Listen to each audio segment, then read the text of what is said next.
little guys don't even understand how happy that they're making me. Yeah, y'all keep me young. Y'all do. I don't know if you can see them or not. It's 4 little baby chickens and their mom. And I've been feeding them every day. And you, ma'am, are so bold for just pulling up on me. But I love it. Hey y'all, and welcome back to a brand new video. Before I get all the way into it, I just want to say from jump as a disclaimer, this is not your typical happy, excited, bubbly, oh my god, hey y'all video. I know I put up quite a lot of those, and I do that because I don't pull the camera out when I'm in a bad mood, but some subjects deserve to be spoken about regardless, so this is a more serious topic. As you can tell by the title what this is about, I just figured I would go ahead and get into it. Also, quickly still, I have to do the YouTuber things. Auntie has given me the scarf. Oh, I don't even know where she got it from. It's a vintage scarf. And then throwing it back. House of Darion. Beyonce A1 since day ones. You already know the deal. They stopped playing the music. Perfect. So anyways, I wake up to a text message and call from people back home. When I say home, I am born in Texas, raised in Louisiana. I don't know how many times I have said this publicly to the point where I was like, let me just put it in my Instagram bio, because I constantly get asked that. I get asked about my accent a lot, and I don't know what else to say other than where I'm born, where I'm raised, and I travel quite a bit, so I've picked up a lot of things here and there. But anyways, I get a text message from family saying, hey, have you checked on such and such about that's up the street because a tornado touched down last night.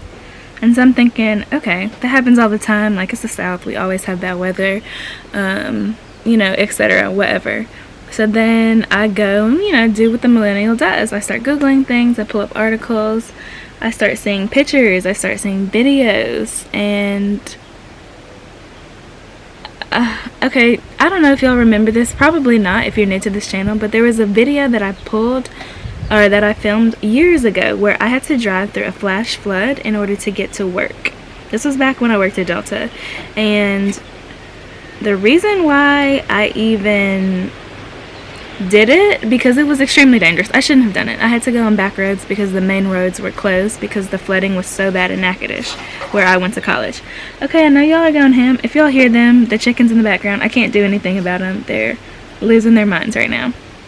Anyways, so I drove through this flash flood to get to work because it was a situation where I had so much going on due to my YouTube channel. I could not miss another, like, I couldn't have a missed trip. Granted, I could have, but I didn't want that on my record. So drove through this flood, lost control of my car, swerved into the side. Nobody was around. I'm terrified of the water. I can't swim. I'm in a Jeep Liberty, so I'm not low to the ground. And at that point, I pulled over and was on the phone with family, like, bruh, this, like, part of me feels like it's not even worth it, but I'm still gonna try. Obviously, people freaking out, saying don't do this, chill, calm down, you could make your engine mess up, this, that, and the third. But I got there, got to base. Fast forward to now. It is 2020, and I'm looking at these pictures and videos of back home. I'm seeing an airport completely destroyed, planes flipped into the terminal. I'm seeing people have died that were stuck in the flood. I'm seeing the damage done to someone close to me that lost their childhood home. And so, granted, I know a lot of people like, oh, send love this way, send good vibes this way, please keep this person in your prayers, etc., when things affect them. But when it does affect you, it does make you look at it completely differently. So for me, being in Barbados, having an entire ocean between me and my family, it hurts. I'm not gonna lie, it absolutely does hurt. And the social distancing and this quarantine thing and the lockdowns have made things a lot more difficult. Granted, I still am okay with the decision I made to come here, because I really thought once the death rate like hit past 20,000, I thought maybe America would do things differently, and they're not. And I'm looking at tweets and, you know, going through my timeline. I'm like, oh, okay, the politicians are saying this, that, the third. Texas is opening up next week. Yay, we're so excited. And I'm like, people are dying every single day. Why do you think the U.S. cases are so bad? What are y'all doing? Like, It's countries that have shut down bills because their people are being laid off because they cannot afford it. Why are you laying off people? Why are you firing people? Why are you quarantining this and putting a curfew that is not effective on this, but rent is due? And with what job and what money are they supposed to pay those bills? So it's been extremely upsetting, especially because of people I know personally that have had family die and that have lost people or had to whatever goes on behind the scenes on some sketchy stuff with this virus, not be able to bury their loved ones, not be able to say goodbye.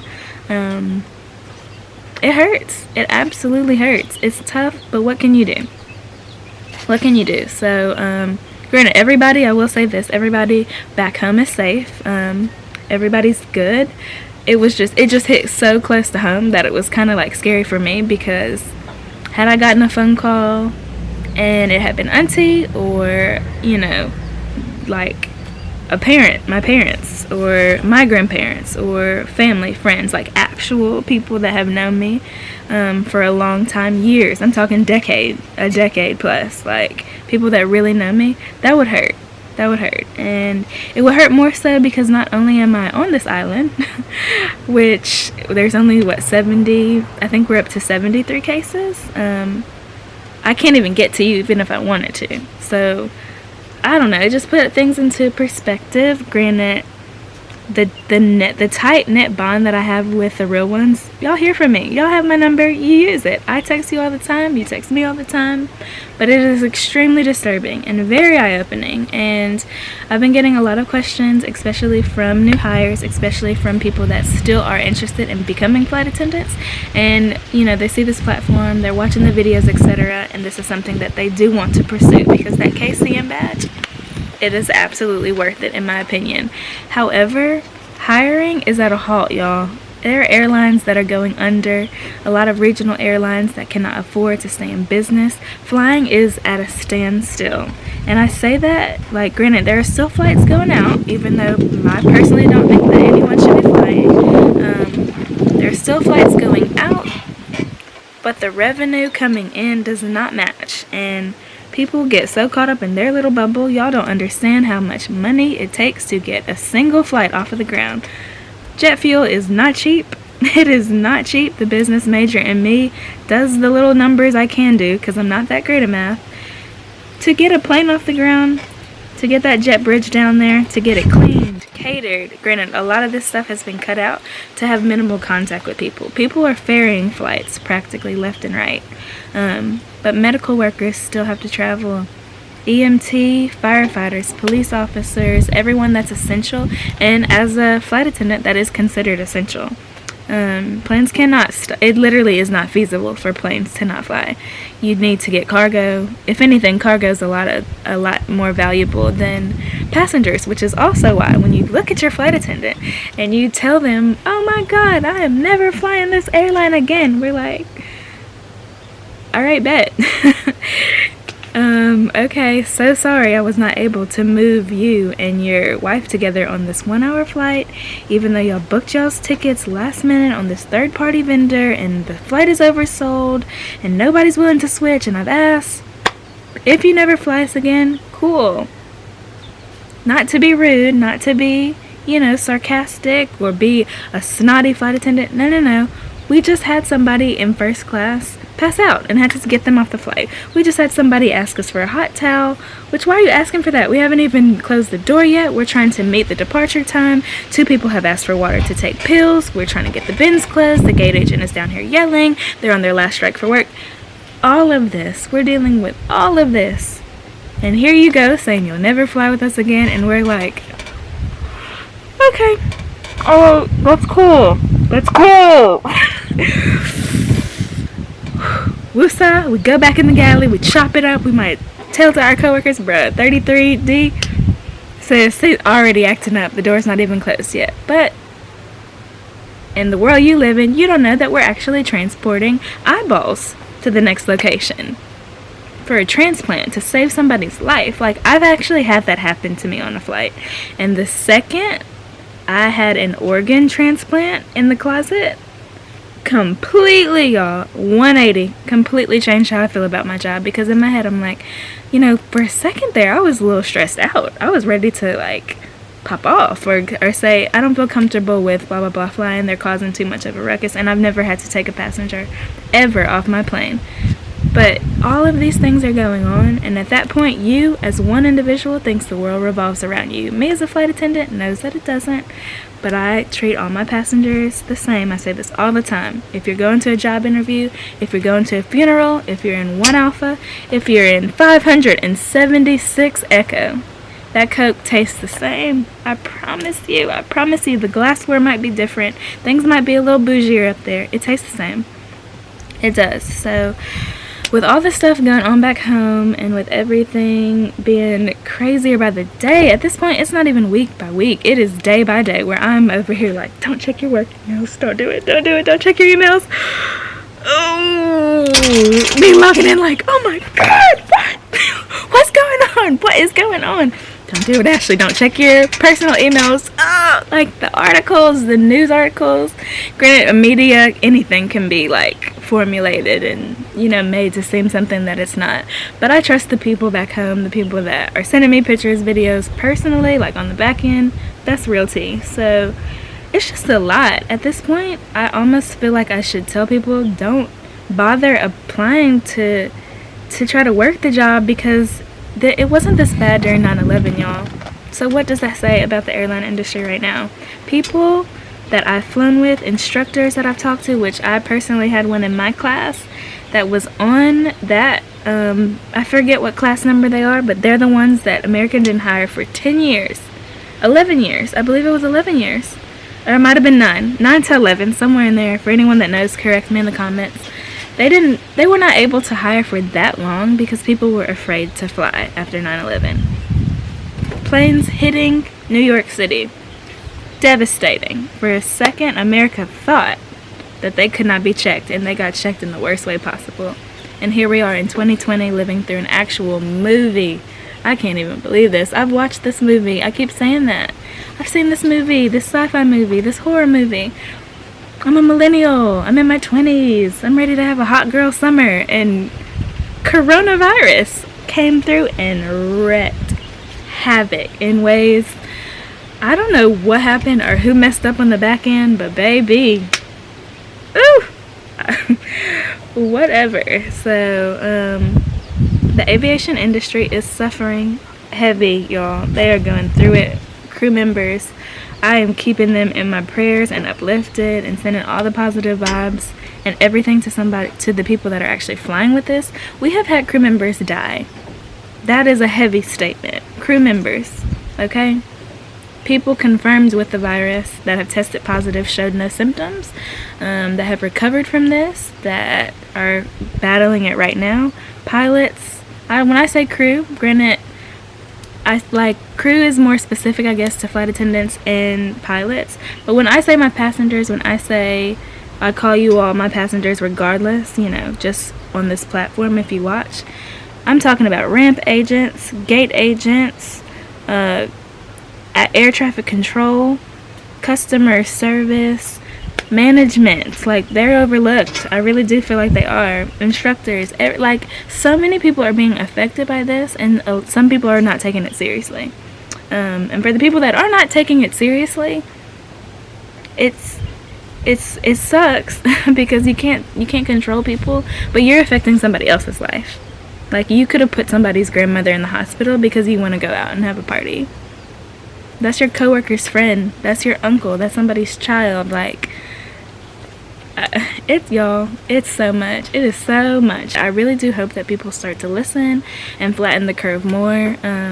All these plans that I had in place for 2020 have been just gone. I'm talking, I had plan A, B, C, D, E, F, G, H, I, and we're at Z. And I'm looking at my bank account and I'm checking in on people, and I'm like, how many more months we gotta do this? Cause look,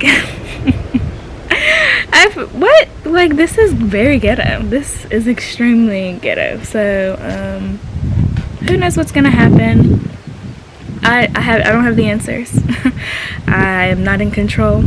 I don't know who is, but please, if y'all know them, can y'all call them and tell them? Get Carol Baskin on the team, get Olivia Pope on there, the dude with the hat from Blacklist. Like, y'all need to assemble all the Avengers and fix this, because it's out of hand. It really is out of hand.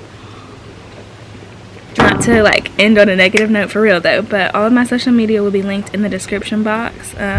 I do need to start working on my blog for real. I said I was going to do that tomorrow. I still need to do my taxes before I get on that, but trying my hardest to be realistic about this, because I'm still a realist and I overthink everything, so it's just not feasible for me not to do that. But keep your family close, keep your friends close. If you do not have somebody to talk to, if you don't have somebody that you're close to that you can vent to, I strongly recommend, there's all kinds of options you can Google. Like, these days the internet is gonna have to be clicked even tighter for the simple fact of you can't go outside, you can't leave. And I know that there are people that are not, like, they just enjoy interaction. I am an introvert. I'm an introverted extrovert though, selectively social. So I love having a good time going out with like certain people, and there are people that can get me out of the house, get me to go to the club, get me to go here, drink all night, etc. Not everybody can do that, but just if you're somebody that needs someone, talk to somebody. Like, leave a comment down below or something.